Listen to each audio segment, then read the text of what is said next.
आप देख रहे हैं वासुदेव शॉर्ट्स। जी, डॉक्टर आसिफ हैं, ओवरसीज़ पाकिस्तानी हैं।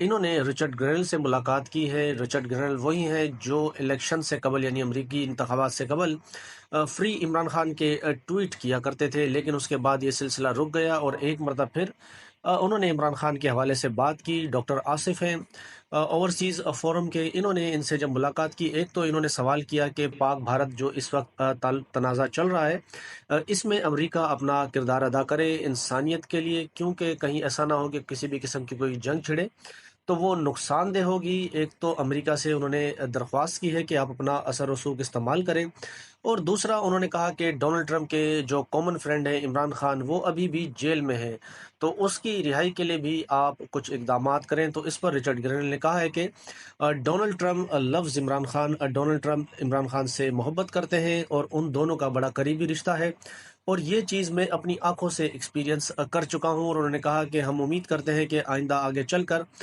इमरान खान की रिहाई, क्योंकि एक अहम इशू है, इस पर कोई ना कोई पेशरफ्त होगी। जब वो पेशरफ्त होगी तो फिर सबके सामने होगी। डोनाल्ड ट्रंप के साथी हैं रिचर्ड ग्रेनल। इनका एक बयान अब आ गया है